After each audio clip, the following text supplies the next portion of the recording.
Jangan lupa like, share, komen, subscribe, dan nyalakan notifikasinya.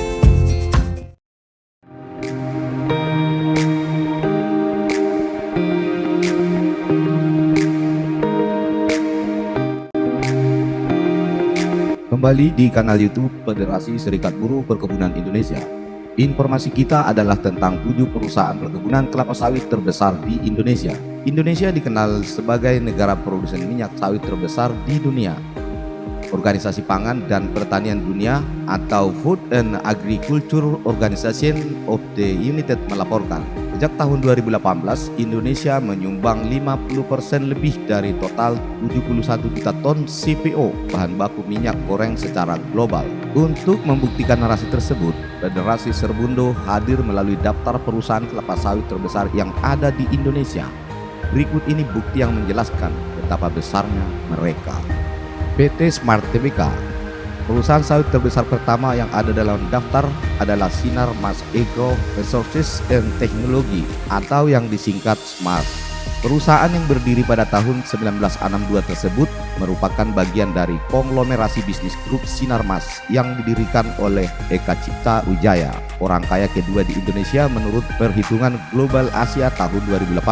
Berdasarkan laporan tahunan 2019, perusahaan ini memiliki perkebunan sawit seluas 138.000 hektar yang tersebar di berbagai daerah yang ada di Indonesia. Selain itu, mereka membukukan penjualan 36,19 triliun rupiah dengan laba bersih yang cukup fantastis, yakni sebesar 899 miliar rupiah. Perusahaan ini juga memiliki fasilitas pabrik pengolahan dengan kapasitas 4,4 juta ton yang menghasilkan produk turunan lainnya. Untuk mengidentifikasikannya, kita bisa berpatokan pada produk turunan Smart yang dipasarkan dengan berbagai merek seperti Vilma dan Kunci Mas. Tidak hanya memasok untuk kebutuhan dalam negeri, perusahaan ini juga melakukan ekspor ke berbagai negara kawasan Eropa, Timur Tengah, Amerika Serikat hingga Afrika.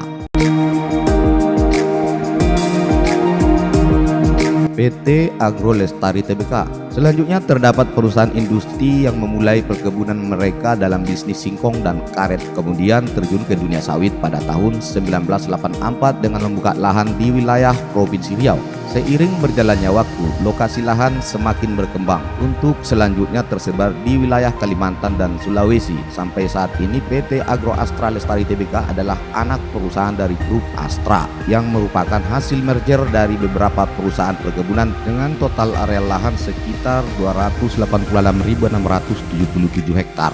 Nah, dari luas lahan tersebut, 217.328 hektar adalah kebun inti, sedangkan 69.549 sisanya merupakan kebun plasma. Dikutip dari laman resminya astraagro.co.id, perusahaan mencatatkan produksi sawit sebesar 4.633 juta ton dari seluruh kebun sawitnya di Indonesia selama 1 tahun periode 2020 serta 1.429 juta ton produksi CPO dalam periode yang sama. Dengan begitu, di tahun yang sama perusahaan menghasilkan pendapatan hingga 18,8 triliun rupiah dengan laba yang diperoleh mencapai 893 miliar rupiah, di mana produk minyak sawit olahan tadi juga diekspor ke Tiongkok, Bangladesh, Pakistan, Malaysia, Filipina, dan Korea Selatan.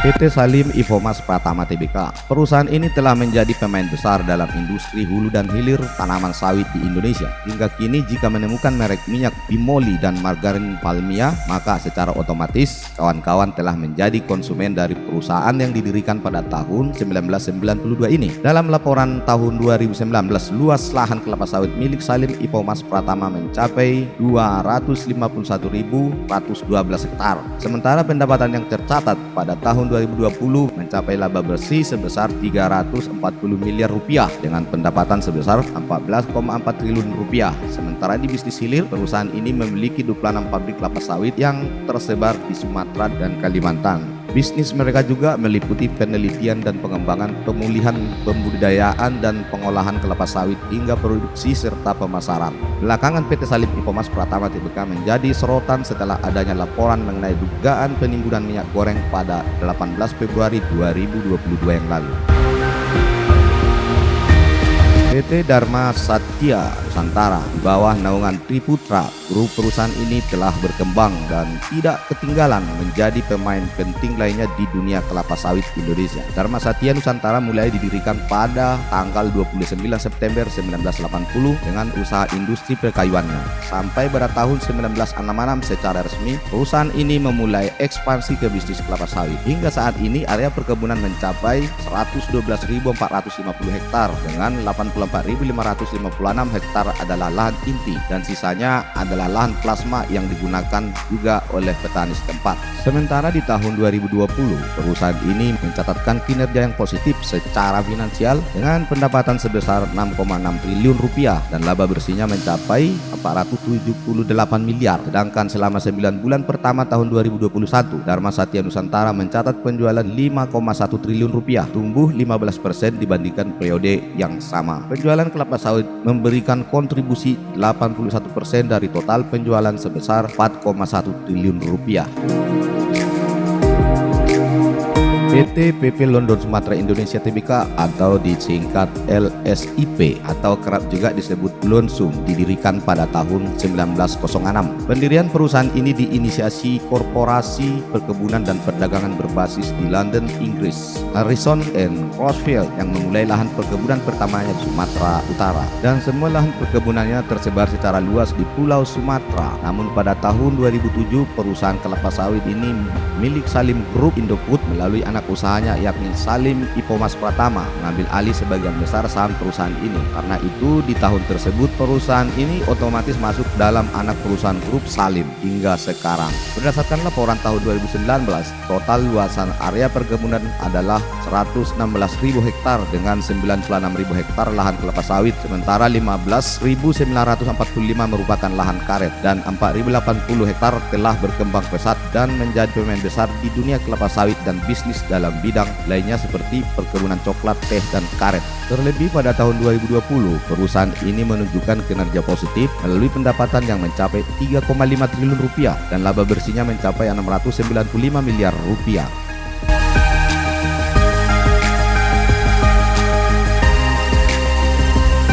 PT Sawit Sumber Mas Sarana.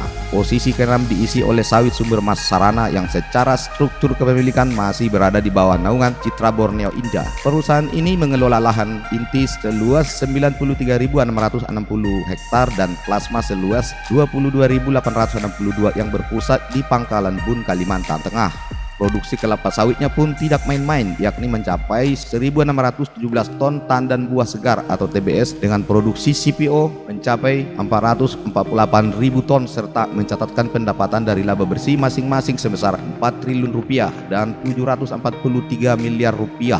Kinerja di tahun 2021 pun tidak kalah mentereng sebab naiknya pendapatan juga disertai pertumbuhan laba hingga 286% sebagaimana sebelumnya tercatat 267,65 miliar rupiah di akhir September 2020 dan meningkat hingga 1,03 triliun rupiah setelahnya. Selain pendapatan naik, produk hilir dari perusahaan ini pun banyak diekspor ke berbagai negara seperti Tiongkok, India, Pakistan, dan Bangladesh. Sempurna Agro. Sejatinya Sempurna Agro milik Sempurna Group yang berdiri sejak tahun 1993 dengan nama PT Selapan Jaya. Hanya saja perusahaan mengalami perubahan nama pada tahun 2007 serta baru memulai usahanya di bidang industri pengolahan kelapa sawit pada tahun 2002. Sejauh ini PT Sempurna Agro Tbk bergerak juga dalam bidang produksi untuk menghasilkan benih unggul sawit, karet, dan juga sagu. Lokasi perusahaan ini tersebar di Sumatera Selatan, Kalimantan Barat, Kalimantan Tengah, dan Riau. Selain mengelola perkebunannya sendiri, Sempurna Agro dan anak usaha tertentu juga mengembangkan perkebunan plasma dan membina kerjasama dengan petani plasma. Total lahan kelola sebesar 84.300 hektar dan sebagian besar wilayah berada di Pulau Kalimantan. Laporan pada tahun 2020 menandai pendapatan perusahaan ini mencapai 3,5 triliun rupiah, namun kerugian yang dicatatkan 192 miliar rupiah. Sementara itu produksi tandan buah segar atau TBS mencapai 1,83 juta ton dengan volume produksi CPO mencapai 429.000 ton. Sebenarnya, produksi bahan baku minyak goreng yang besar menjadikan Indonesia sebagai pemain penting dalam memenuhi kebutuhan atau permintaan kelapa sawit ini serta produk turunannya. Tapi apa yang melatar belakangi langkanya minyak goreng pada bulan Februari tahun 2022 yang lalu hingga membuat bingung masyarakat awam? Nah, apa pendapat saudara-saudara tentang ini?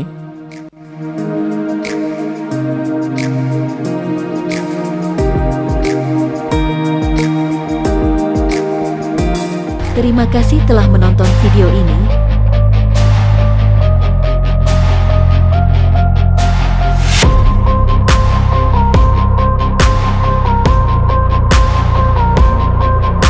Federasi Serbundo. Jangan lupa like, share, komen, and